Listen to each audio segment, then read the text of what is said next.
Hello, I am Mel Thompson, and this is a podcast and a series of podcasts about political risk. Today we'll be discussing Venezuela's currency issues and how those issues are clearly related to the irrational behavior of the Maduro government. Right here in our own backyard, which we call the Americas, is a nation on the brink of economic meltdown, unlike the current situation in Greece and the previous issues with Argentina. Venezuela is going to have a much tougher road to recovery. I say this because both Greece and Argentina have rational actors running their governments. Venezuela does not. Now, the question that would be posed to me is how can you possibly say that the current Greek government is rational?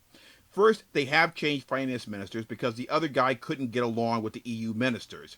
That's the first step. Usually people try to save face and they don't want to basically remove one of their own in a effort to try to appease people that they have already basically called blackmailers. But that is exactly what has happened because the Cyprus government realizes the bad, very bad situation that they are in right now. So they did take one leap of faith as far as removing the finance minister, hoping that the next guy can possibly get along with the EU ministers. Now, the Maduro government wouldn't have done that. They would have been not even remotely considering doing anything that would remove one of their own in the same type of situation. They have proven this time and time again. Secondly, Greece is still submitting proposals. They are still trying to do something, and each one looks better and better. I still, as I said last week, have no faith in the Greek government as it now stands. I don't think the Cyprus is going to survive, nor do I think he should survive.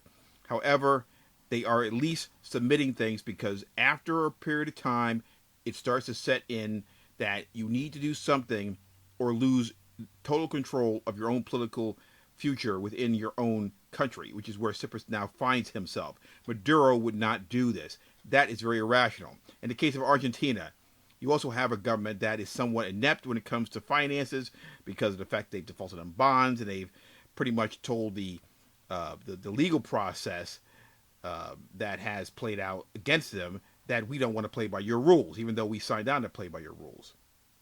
They are still rational enough to make changes and try to work within the confines of economic norms. No one is clearly going to ever dismiss Argentina as a country never ever to do business in again, even though they've defaulted on these bonds. What the people who are in the know and those who are even outside the bubble of the know realizes that Argentina is never going to do anything so irrational that it would jeopardize the political stability of their own politicians. The Greek government is looking at their situation in the same manner. Venezuela is not looking at it this way because Maduro is not looking at it this way. The people of Venezuela are the only ones who are suffering, not Maduro. The irrational behavior is one that has placed the Venezuelan currency in a matchup against the dollar that is 616 bolivars, which is their name of their currency, per dollar. So they're in a bad situation currency wise.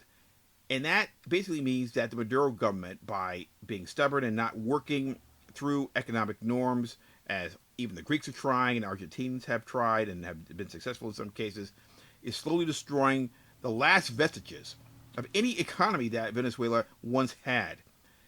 When a government, no matter the political ideology, place of the government when it comes to hierarchy, the place of the government when it comes to elections, the place of the government when it comes to internal infighting, no matter where their place is within their own structure.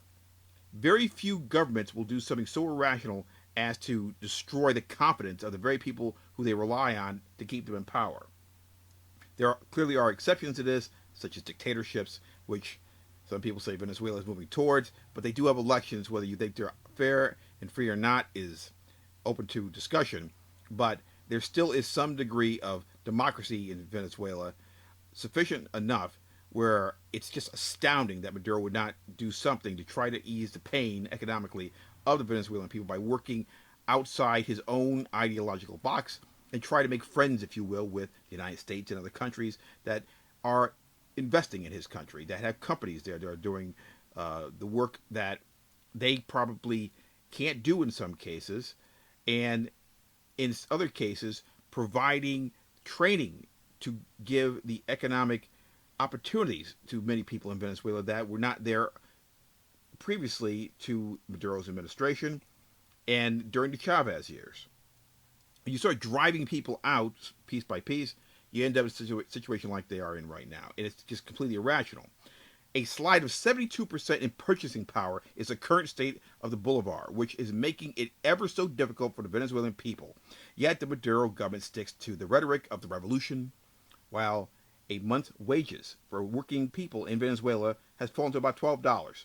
And that's based upon the current exchange rate of 616 bolivars to the dollar.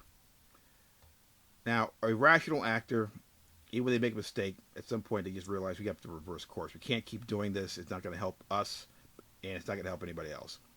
The political risk for foreign direct investors and companies looking at Venezuela is the fact that Venezuela is not about to change its policy.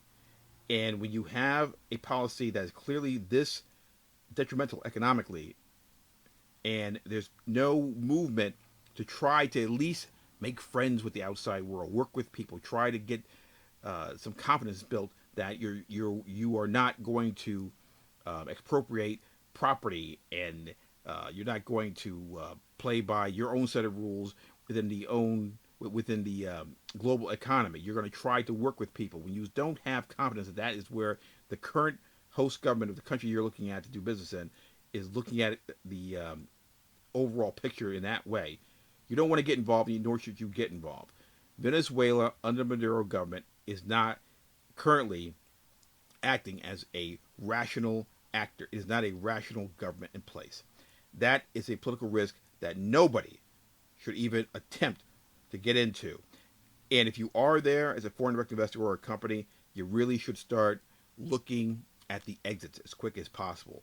Unless there is some dramatic change in the overall mentality of the Maduro administration, very soon, Venezuela is only going to sink further and further into an economic mess.